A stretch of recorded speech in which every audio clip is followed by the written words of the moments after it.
pour un book haul. Pour la petite histoire, je suis allée à 2 vide-greniers l'autre jour et donc j'ai acheté énormément de livres. Vous devez savoir que les prix là-bas sont extrêmement bas et il y avait beaucoup de classiques et comme c'est ça qui me plaît, j'en ai acheté, il me semble, une petite vingtaine, un peu moins. C'est avec Du contrat social de Jean-Jacques Rousseau. C'est dans cet ouvrage qu'il va évoquer l'état de nature. Donc l'état de nature, c'est l'état dans lequel étaient les hommes avant d'être dans une société comme la nôtre en quelque sorte. Et donc pour Rousseau, l'état de nature était un état de paix, d'entente entre les hommes, tandis que pour Hegel c'était un état de guerre, et c'est pour ça qu'on peut rappeler la célèbre citation d'Hegel, l'homme est un loup pour l'homme. Donc pour moi c'est important parce que même si je connais à peu près les idées de l'auteur, même si c'est possible que là je me sois trompée parce que bon, ma mémoire. Je pense que c'est important de lire les textes originaux pour s'en faire une propre interprétation et apprendre justement à maîtriser ses idées.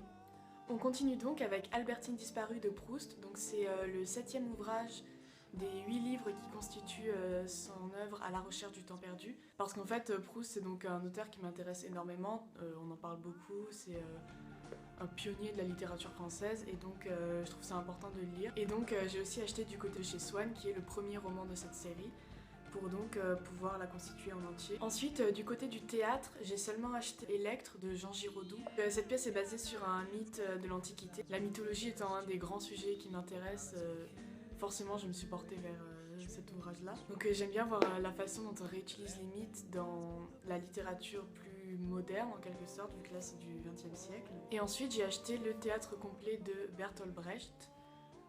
Oui, c'est ça, Bertolt Brecht. C'est un dramaturge allemand qui est une figure importante du théâtre de l'absurde parce qu'en effet, il a mis en valeur les blancs dans les dialogues dramatiques pour justement permettre aux spectateurs de réfléchir devant ces pièces, pour permettre une plus grande réflexion chez le spectateur plutôt que de le faire se concentrer sur des choses plus prosaïques, on va dire. J'ai aussi acheté quelques livres que je ne connais absolument pas, mais j'en ai entendu parler ou alors ils me paraissaient être des livres intéressants pour ma culture littéraire. D'abord, on a la Symphonie pastorale d'André Gide. André Gide, j'en ai beaucoup entendu parler, donc je me suis dit que ce serait un bon moyen de le découvrir. Ensuite, on a Bernardin de Saint-Pierre avec Paul et Virginie. C'est l'histoire donc d'un couple un peu à l'image de Roméo et Juliette, donc un couple qui est rejeté par la société et qui se réfugie à l'île Maurice. On peut attacher un peu cette œuvre aux idées rousseauistes, puisqu'on a ici aussi une sorte de nostalgie du paradis perdu.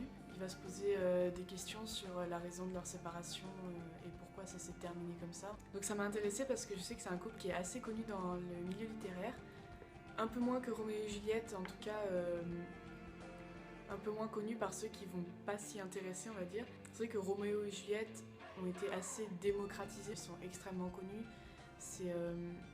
ils sont vraiment ancrés dans l'imaginaire collectif. Alors que Paul et Virginie, du coup, oui, c'est un peu moins connu.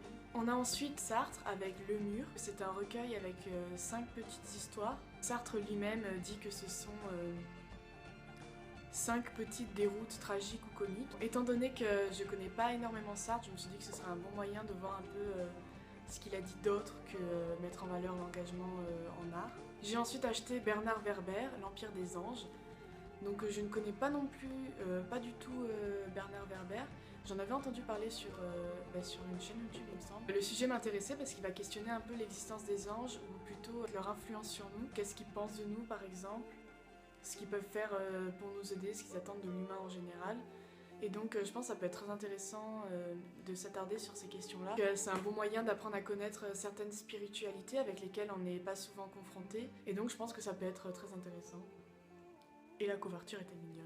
Alors on enchaîne avec Radiguet, Le diable au corps. Je sais absolument rien sur cet ouvrage, mais en tout cas on me l'a vivement conseillé, je fais confiance aux conseils qu'on m'en a donné.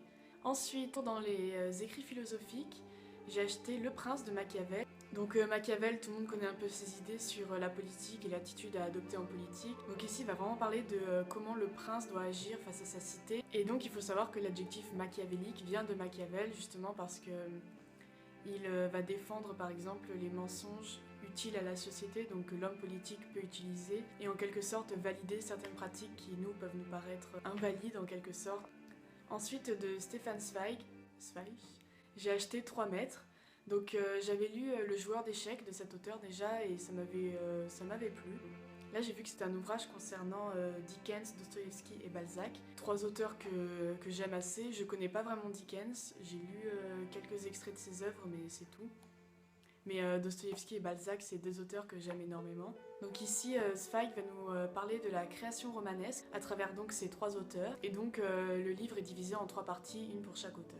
Ensuite, j'ai acheté Le Joueur de Dostoïevski. Donc Dostoïevski, il faut savoir que c'est Crime et Châtiment de lui qui m'avait donné le goût au classique en fait. Et depuis que j'ai lu Crime et Châtiment, je lis à 99% que des classiques. Il a un peu changé mon univers littéraire. Donc c'est un auteur que j'aime énormément. Et donc je sais que j'ai les frères Karamazov ici, mais j'ai que le tome 2, donc je peux pas vraiment le commencer.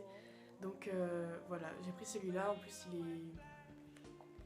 il est petit, donc ça me prendra pas trop de temps si j'ai envie de le lire en prépa. Donc la prépa, ça prend énormément de temps. Dostoïevski, je t'aime. Et enfin, donc c'est pas fini. Bon. C'est les avant-derniers, on va dire. Donc j'ai acheté aussi 3 livres de Zola. Donc on a Nana, Pobouille et La Débâcle. Donc j'adore Zola. Donc Émile Zola est pour moi et pour beaucoup un des meilleurs écrivains français. Je vous le conseille vivement. Donc j'ai fini pour cette partie-là des livres. Là il m'en reste 3 que je vais vous présenter. En fait je trouvais que c'était des très belles éditions. Donc je les ai gardées pour la fin. Donc tout d'abord on a Stendhal avec La Chartreuse de Parme. Donc là on a une couverture dure, une hardcover, qui est donc très jolie. Elle est en tissu avec, bon là il y a une protection pour justement protéger le tissu. Je la trouve simple mais elle est vraiment jolie, enfin ça change des livres de poche.